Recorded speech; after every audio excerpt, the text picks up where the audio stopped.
Hello दोस्तों, आप सभी का स्वागत है आपके अपने यूट्यूब चैनल मैथ्स दर्पण में।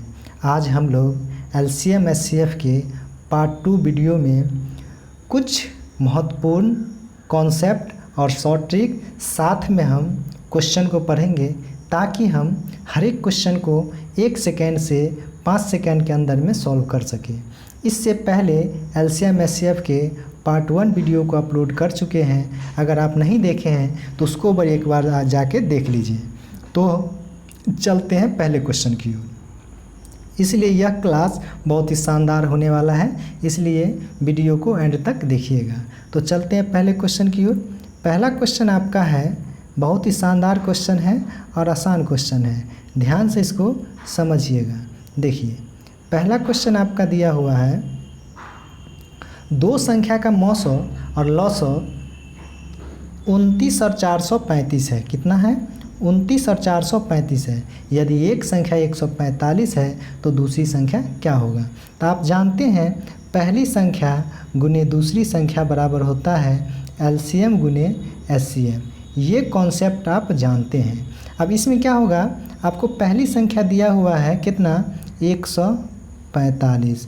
दूसरी संख्या आपको निकालना है, बराबर एलसीएम है 435 गुने 29। 29 से 145 को काटिएगा तो 5 होगा और 5 से 435 कटने के बाद ये आ जाएगा आपका 87। तो दूसरी संख्या आपका कितना आ जाएगा? 87। हम उम्मीद करते हैं ये क्वेश्चन आपको समझ में आ गया होगा।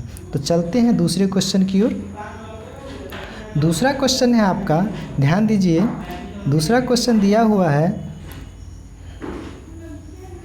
तीन संख्या का एलसीएम कितना है? तीन संख्या का एलसीएम दिया हुआ है 4752 और उनका मौसो दिया हुआ है 6। यदि दो संख्या 48 और 66 है तो तीसरी संख्या ज्ञात कीजिए। इसे भी सॉल्व करने का तरीका ये है कि आप पहले हम आपको बेसिक कॉन्सेप्ट बता देते हैं, साथ में हम इसका शॉर्ट ट्रिक बता देंगे कि आप कैसे कम से कम समय में क्वेश्चन को सॉल्व कर सकते हैं। देखिए, पहली संख्या गुने दूसरी संख्या गुने तीसरी संख्या बराबर क्या होगा? एलसीएम गुने एचसीएफ। अब इस कॉन्सेप्ट से आप इस क्वेश्चन को सॉल्व कर सकते हैं, लेकिन इस कॉन्सेप्ट से क्वेश्चन थोड़ा सा लंबा हो जाएगा, तो इससे हम उम्मीद करते हैं आप सॉल्व कर लीजिएगा। तो हम चलते हैं इसको शॉर्ट कट में कैसे बनाएंगे, ट्रिक से कैसे सॉल्व करेंगे। देखिए, एचसीएफ कितना है? 6 है। तो आप जानते हैं एचसीएफ से एलसीएम में भी भाग लग जाता है और तीनों संख्या में भाग लगना चाहिए। एचसीएफ से क्या होना चाहिए? तीनों संख्या में भाग लगना चाहिए। तो मेरे पास 4 ऑप्शन है, चारों ऑप्शन में हम 6 से भाग देते हैं, तो इसमें 6 से भाग लग जाएगा। इसका मतलब ये आंसर हो सकता है। अगला भी चेक करते हैं, इसमें नहीं लग रहा है, इसमें भी नहीं लग रहा है और इसमें भी नहीं लग रहा है। इसका मतलब क्या हुआ? ये तीनों तो आपका गलत हो गया और ये 54 क्या हो जाएगा? इसका आंसर हो जाएगा। उम्मीद करते हैं आपको कॉन्सेप्ट समझ में आ गया होगा। तो चलते हैं अगले क्वेश्चन की ओर। अगला क्वेश्चन है आपका तीसरा क्वेश्चन है। तीसरा क्वेश्चन है, बहुत ही शानदार क्वेश्चन है और अच्छा क्वेश्चन है। देखिए क्वेश्चन को पढ़िए। ये क्वेश्चन एग्जाम में बार बार आता है, इसलिए आपको इस कॉन्सेप्ट को समझना है और ध्यान में रखना है। तो दोस्तों, अगर आपको क्वेश्चन अच्छा लग रहा है, वीडियो अच्छा लग रहा है, क्वेश्चन आपको शानदार क्वेश्चन बता रहे हैं, तो लाइक कर दीजिए, दोस्तों को शेयर कर दीजिए ताकि आपके दोस्त का भी भला हो सके। तो चलते हैं इस क्वेश्चन को पढ़िए। देखिए, ये क्वेश्चन तो आसान है, आप जानते हैं, लेकिन आपको इस क्वेश्चन को मॉडिफाई मेथड या शॉर्टकट से कैसे बनाएंगे ताकि कम समय में सॉल्व हो सके, क्योंकि किसी भी कंपटीशन एग्ज़ाम के लिए 1 से 1 सेकेंड मायने रखता है। इसलिए चलिए इस क्वेश्चन को देखिए। दो अंकों की संख्या कितना है? 2 अंक का है। संख्या कितना है? 2 अंक का है। उसका गुणनफल दिया है 2160, उनका लौसो 180 है। तो कहता है संख्या ज्ञात कीजिए।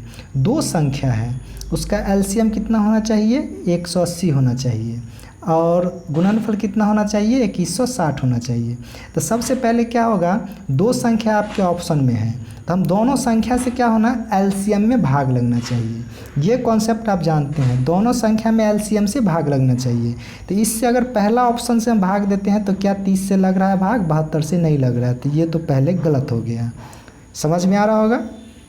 दूसरा क्वेश्चन में एक 36 से भाग लग जाता है, 60 से भी भाग लग जाता है, तो ये ऑप्शन हो सकता है। इसमें भी नहीं लग रहा है, इसमें भी नहीं लग रहा है।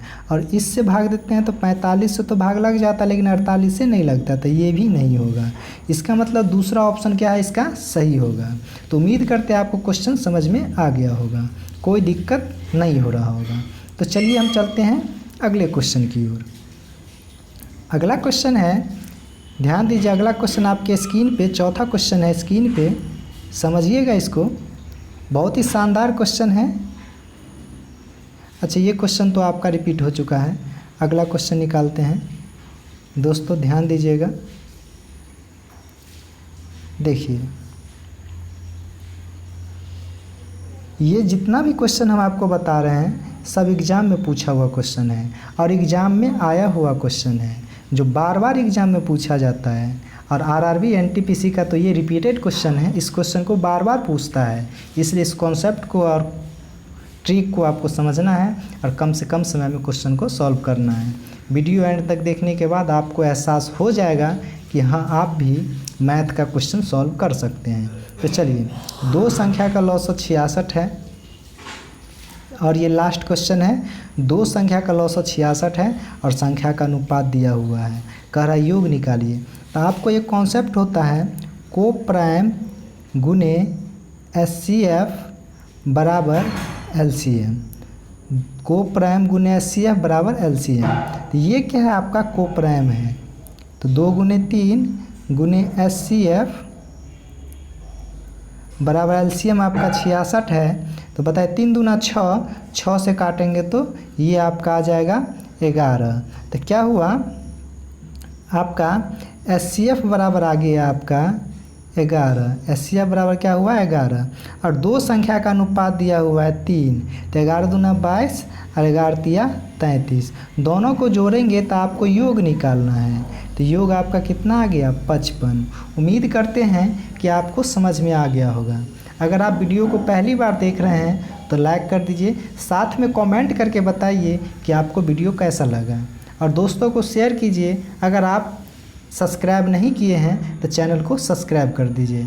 तो फिर मिलेंगे अगले पार्ट में LCM HCF के 3rd पार्ट के साथ। तब तक के लिए धन्यवाद, चलते हैं।